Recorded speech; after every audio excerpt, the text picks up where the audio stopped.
Oi, gente. Hoje a gente vai falar um pouquinho sobre preparo e administração de medicamentos, conteúdo que vocês já estudaram, né? Mas a gente vai dar um enfoque maior aqui na pediatria. Bom, então pensando nas crianças, né? Na hora de a gente administrar um medicamento, o que a gente tem que pensar, né?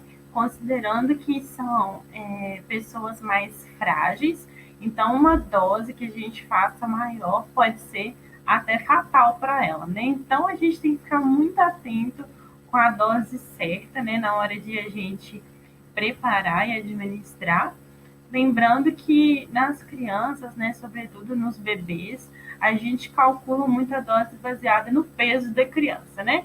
Então, é muito importante que a gente leve isso em consideração, né? Ali a prescrição normalmente ela é de 24 horas, né, que o médico realiza, e a gente fica muito atento com isso. Então, as minhas doses vão ser relacionadas ali com o peso.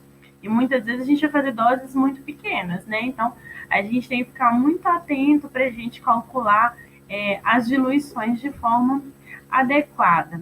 Além disso, né, então, como eu falei, a questão da dose que pode ser fatal, é a questão de toxicidade. Então, se para um adulto a dose terapêutica, o nível, né, da dose terapêutica em relação à dose tóxica, pode ter uma quantidade muito grande, enquanto nas crianças não.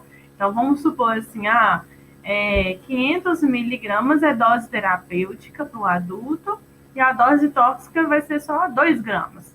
Na pediatria, esse valor vai ser bem menor, né? Então, a gente tem que ficar muito atento para calcular pensando nisso. Antes de administrar, então, a medicação da criança, a gente tem que saber, assim como no adulto, histórico da criança, né? Histórico de já ter feito uso daquela medicação previamente, né? Se tem histórico de alergia, né? Saber a idade e o peso para a gente calcular e ficar bem atento com a via e forma de administração, né? Sobretudo nas formulações líquidas, né? Para não confundir as medicações, por exemplo, endovenosa com oral, né? E na criança a gente faz muita solução oral. Durante a administração dos medicamentos, então, na criança, é diferente porque a gente sempre vai ter a presença ali do familiar, né? Na verdade, é o que a gente gostaria, né? Porque o Estatuto da Criança e do Adolescente, ele coloca que tanto na unidade de internação quanto de terapia intensiva, a gente quanto à unidade hospitalar, né? A gente tem que deixar a presença de um acompanhante, preferencialmente um dos pais. E pensando, então, que eles estão ali presentes, a gente vai, na hora de administrar a medicação, contar muito com o apoio dele. Então, não é simplesmente, a criança não quer tomar esse medicamento, vou segurar ela forte aqui e vou fazer obrigado. Não, a gente vai colocar ali o familiar junto da gente para ajudar realmente na hora de administrar a medicação. Não precisa ser uma coisa muito impositiva só porque é criança, não vai poder ali opinar se ela quer ou não tomar medicação, né? Ela realmente vai precisar tomar medicação, mas nem por isso a gente vai deixar de ter algum tipo de cuidado com ela, né? Então, trazer, às vezes, para um espaço lúdico, né? Muitos hospitais contam aí com as brinquedotecas, né? Salas de terapias, né? Essas coisas que podem ajudar na distração da criança, né? Preparo psicológico aí, né? Eu acho que eu vou falar mais sobre o familiar, né? Nem tanto da criança, a não ser que a criança seja um pouco maior, né? Aí eu posso preparar ela psicologicamente também. E envolver a criança, sabe, em todo o processo, assim. Então, explicar para ela para que é o medicamento, que é para ela melhorar, né? Se tiver perspectiva de ir embora para casa, né? Dizer isso também. Então, trazer a criança ali para entender o que está acontecendo. Após administrar a medicação, também não vou embora, né? Simplesmente, ainda mais na criança, né? A gente tem que ficar muito atento com os efeitos colaterais, por isso eu preciso saber os efeitos colaterais daquele medicamento, para eu deixar em alerta a família e eu também ficar em alerta caso a criança venha apresentar. Às vezes é um sinal muito difícil de perceber, sei lá, uma prostração, né? Você não sabe se a criança está dormindo ou se ela está prostrada, né, devido a algum efeito do medicamento. Lembrar sempre de preencher, né, de checar, né, a folha de prescrição. Isso já aconteceu muito comigo. Então, assim, você troca de plantão, aí você chega no plantão novo, você vai pegar a folha lá, tipo, tem uma medicação não checada. Seu colega tem 8, 10 pacientes, cada um fez 10 medicações, ele não vai lembrar uma medicação se ele fez ou se ele não fez, né? E se a gente não fizer a medicação, a gente tem que circular e tem que explicar o motivo que a gente não fez, né? Ah, foi para o exame, a medicação estava em falta, né? Estava em cirurgia, qualquer coisa dessa a gente tem que registrar também no prontuário. Bom, e aí vantagem e desvantagem das vias de administração. Aqui, na verdade, vai estar falando mais de forma em geral e depois a gente vai dar sequência a algo mais específico na pediatria. Então, eu vou destacar para vocês apenas aqueles que eu considero mais importantes para a gente discutir aqui. Então,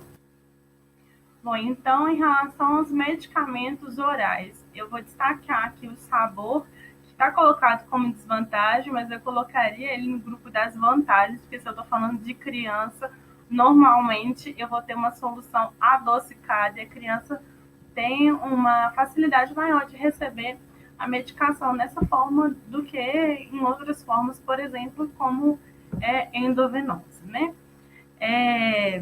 Facilidade. Bom, então agora eu vou dar uma pincelada em algumas coisas que são específicas da administração de medicamentos em crianças. Então, em relação à pele e mucosas, né, a administração ali tópica ou percutânea, nós comentamos já, né, a questão da criança ter a pele mais fina, e aí a gente tem mais chance de absorver, né? Então, não é porque eu estou fazendo uma aplicação de um produto tópico que a minha pele não vai absorver, né? Então, isso na questão da criança, né, e do idoso também, né? Tem uma absorção maior. A gente tem que sempre fazer aplicação em pele íntegra, a não ser que a minha pomada, né, a minha medicação seja curativa, né? Então, seja ali para tratar justamente uma ferida. E aí eu colocaria, né, sobre a ferida, né, obviamente.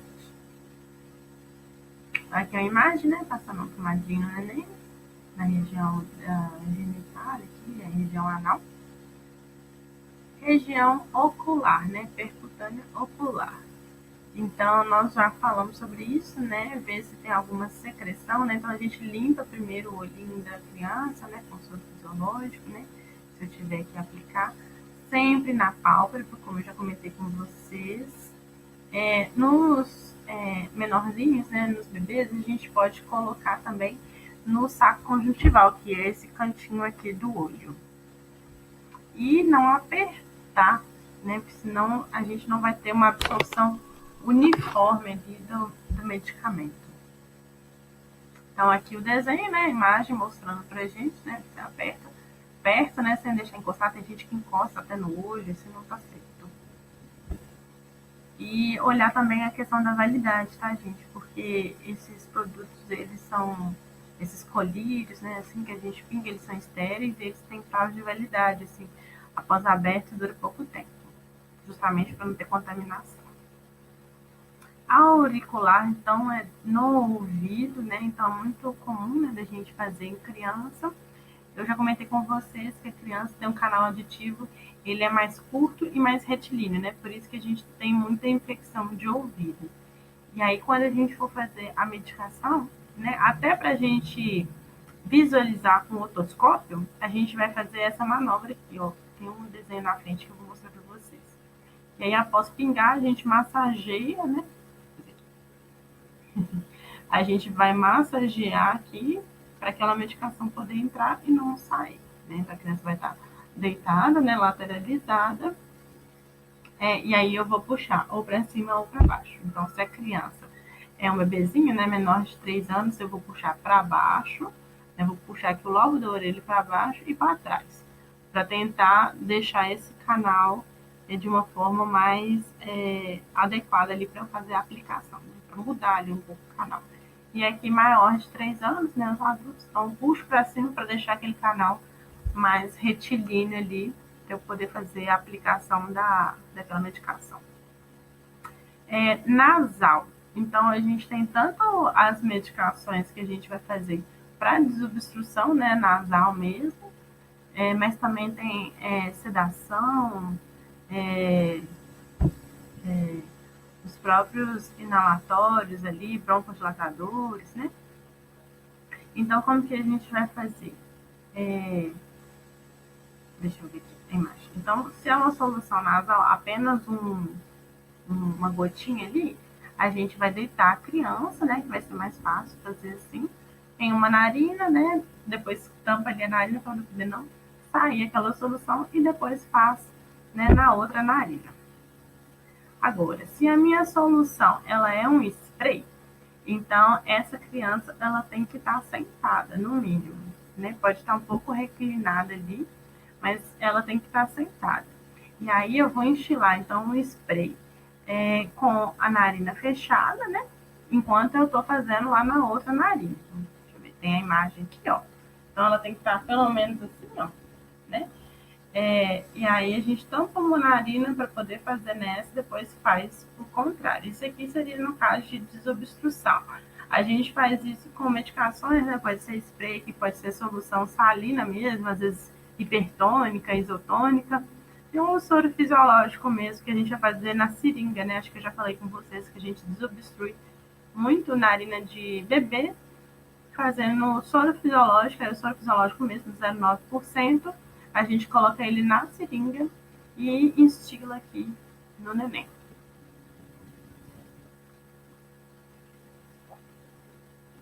A inalação, né? Quando a gente usa um nebulizador. Então a gente tem que envolver nariz e boca, que é isso daqui, ó. Então a criança está fazendo uso de uma medicação por inalação.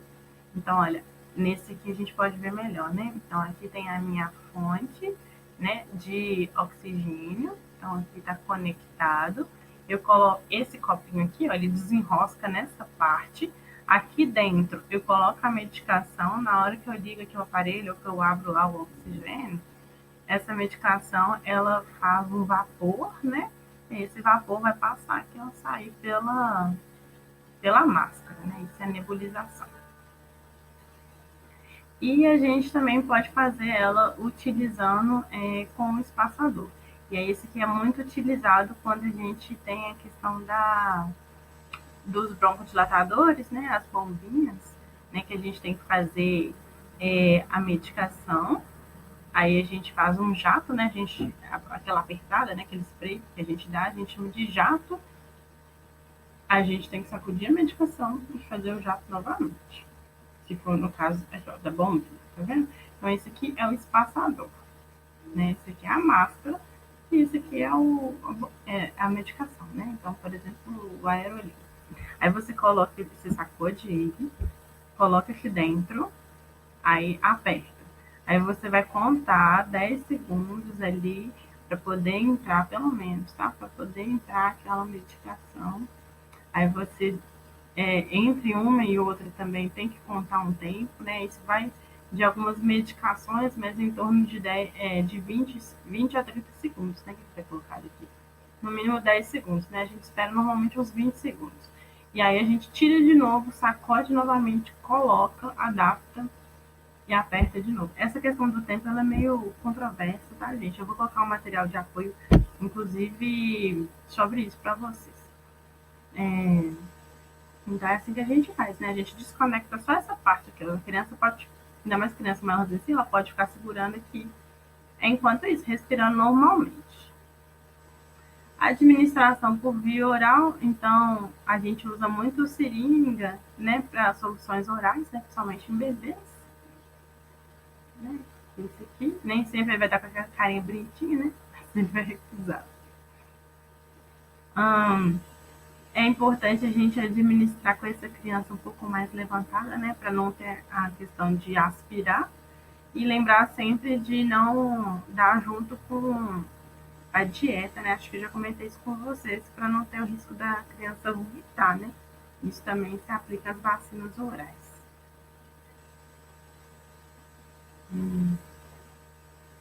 Isso aqui é muito importante. Qualquer medicação, né? Às vezes os pais querem dar, a gente pode deixar eles darem, tá bom? Mas a gente tem que supervisionar. Não dá para falar assim, dá a medicação e sair da enfermaria. Você tem que ficar lá observando. Via retal, então, é semelhante ao que a gente faz mesmo em adulto, né? Então não tem muito segredo. Aqui, então, tem esse foguetinho aqui. Essa é a pontinha que a gente introduz, né? Então a gente coloca aqui no ânus, né? Pelo ânus. E aí o medicamento ele se dissolve aqui no reto. Pode ser feito por auto-aplicação, né? No adulto. Bom, então a injeção subcutânea, né? A administração de medicamentos pela via subcutânea. Então vocês já sabem como que deve ser feito, né? Lembrando aqui que é um volume de infusão máximo de meio a 1 ml. Tenho sempre que fazer prega cutânea. E o meu ângulo vai depender do comprimento aqui da minha agulha. Se a minha agulha é a agulha de injeção subcutânea, que é aquela de insulina, por exemplo, eu vou utilizar a minha. Eu vou utilizar o ângulo de 90 graus, porque eu vou vir com ela retinha aqui, ó, e o comprimento dela vai dar certinho aqui no tecido subcutâneo, que é a terceira camada aqui da pele. Agora, se eu tenho uma agulha mais comprida, aí eu passo no ângulo de 45 graus, porque eu não tenho como calcular o tanto que eu vou entrar aqui. E aí, se eu fizesse 90 graus, poderia atingir camada muscular, por exemplo, que eu não quero. Via intramuscular, então, nós comentamos, né? A gente dá a preferência pelo vaso lateral da coxa, né? Necessariamente até 2 anos, mas aí vai depender também do desenvolvimento, né, da criança, né, da musculatura dela.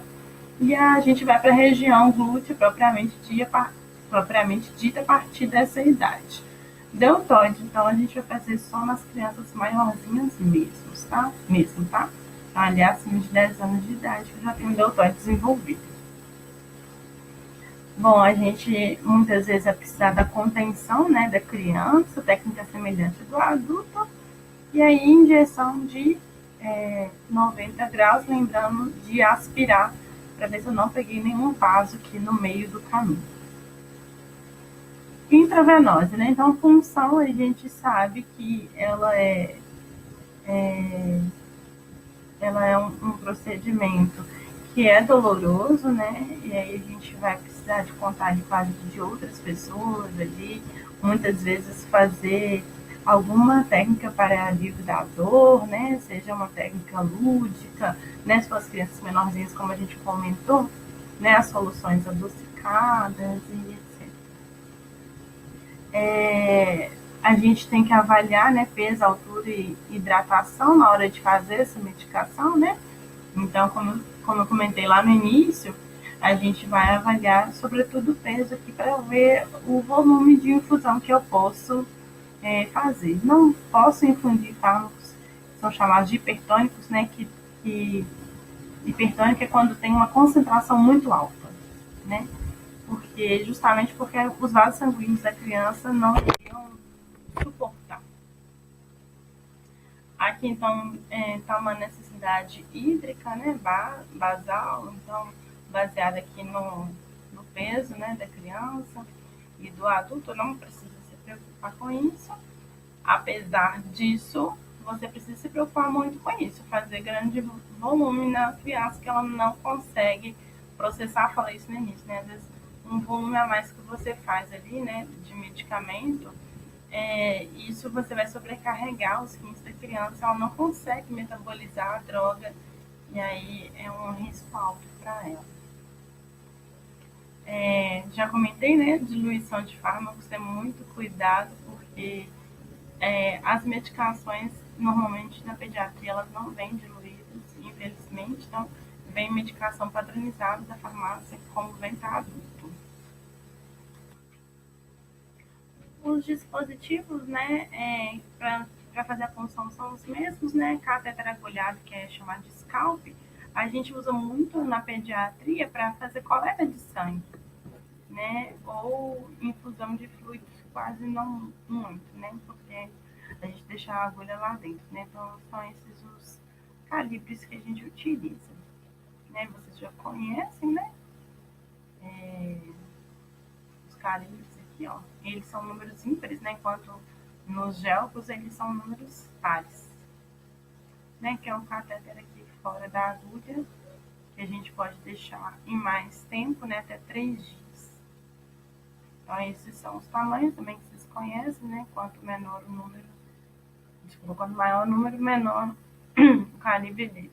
Esses dois aqui são os que a gente vai utilizar na neonatologia e pediatria. Onde que eu vou fazer punção em neném? Então, em neném é bem diferente de adulto, tá? A gente, como eu falei, não tem uma rede venosa muito importante, então crianças maiores a gente vai fazer no braço mesmo. Crianças menores, olha aqui, membro inferior a gente faz, e na anatologia a gente faz muito na cabecinha do neném. Então a gente tem essas veias aqui, ó, que a gente pode funcionar. Então aqui está mostrando pra gente, olha, a rede venosa da criança, essas são as veias periféricas de mais fácil acesso pra gente. Então, na perninha, nos membros superiores e na cabeça.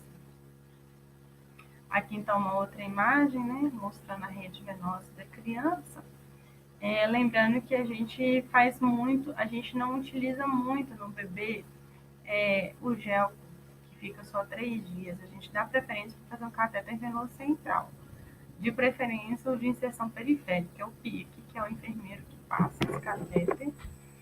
É um catéter comprido, né? Comentei com vocês em laboratório, então por exemplo, funciona uma veia aqui, e aí eu vou introduzindo esse catéter até chegar aqui, no coração do neném. A vantagem é que esse catéter eu só vou tirar se acontecer algum evento adverso. Não é um catéter que a gente tem que ficar manipulando e tirando. Aqui, como eu falei com vocês, né, que infelizmente, de certa forma, é comum justamente pela rede venosa dele ser tão fragilizada, e por isso a gente optar pela função de um catéter venoso central, que é o extravasamento ou infiltração, né? Isso aqui é uma perda de acesso. Dessa forma que vai aparecer no pezinho aqui do bebê, na perninha aqui do bebê. Você vai ver ali um edema, né? Uma redução da perfusão, então se você apertar aqui o pezinho dele, vai estar reduzida a perfusão, vai estar frio, né? Porque não vai estar oxigenado, enquanto que na região aqui vai estar edemaciado, quente, tendo bolhas aqui no local. E para a gente finalizar a aula de hoje, a contenção. Então, muitas vezes na administração desses medicamentos, sobretudo os medicamentos que a gente faz